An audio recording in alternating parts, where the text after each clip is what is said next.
அகரம் அறக்கட்டளை சார்பாக இவ்வளோ விஷயம் பண்ணிட்டு இருக்கிறாங்க. இவங்களே ஒரு காலேஜ் கட்டலாமே, கட்டியிருந்தா பலாயிரம் ஸ்டூடெண்ட்ஸை வந்து படிக்க வச்சிட முடியுமே அப்படிங்கிற எளிமையான கேள்வி, மேம்போக்கான கேள்வி வச்சுக்கோங்களேன்.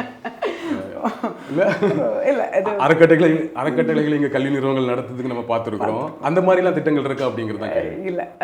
கண்டிப்பாக அகரம், ஏன்னா அது இருக்கிறதுலே ப்ராப்ளி ஈஸியான ஆப்ஷன் எங்களுக்கு அதுவாக தான் இருந்திருக்க முடியும். ஹானஸ்ட்லி ஸ்பீக்கிங், இதை ஆரம்பிக்கும் பொழுதே நிறைய இடத்துல இருந்து ஏன் நீங்கள் ஒரு இன்ஸ்டியூஷன் கட்டிட்டீங்கன்னா அதுதான் உங்களுக்கு ஈஸி அப்படின்றது தான் இது பண்ணிட்டு இருந்தாங்க. அது கமர்ஷியலாக நான் கமர்ஷியல் அப்படின்ற எல்லா இதுவுமே எல்லாரும் கேட்டிருந்தும் சஜஷன்ஸ் வந்துகிட்டே இருந்தது.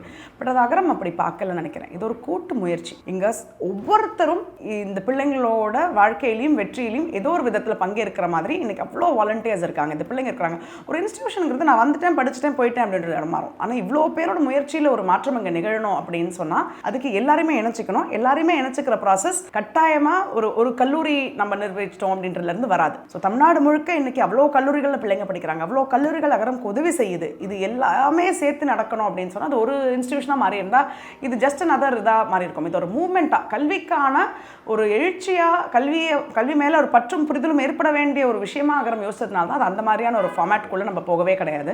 அண்ட் இதுக்குள்ளே இருக்கிற பிள்ளைங்க ஒரு வாழ்க்கை அனுபவங்கள் தான் அவங்கள மாற்றவும் செய்யுது. கல்வின்றது ஒரு டிகிரிங்கிறது ஒரு பார்ட்டாக இருக்கலாம், பட் அவங்களோட வாழ்க்கை அனுபவங்கள் அவங்கள கண்டிப்பாக வேற ஒன்றா மாற்றுது. அந்த வாழ்க்கை அனுபவங்கள் கொடுக்கணுன்னா அவங்க எல்லாருமே வேறு வேறு இடத்துலேருந்து வேறு வேறு மாதிரி சேர்ந்து வந்து ஒன்று பண்ண வேண்டியிருக்கு. அதை தான் நாங்கள் தொடர்ச்சியாக செய்கிறோம்.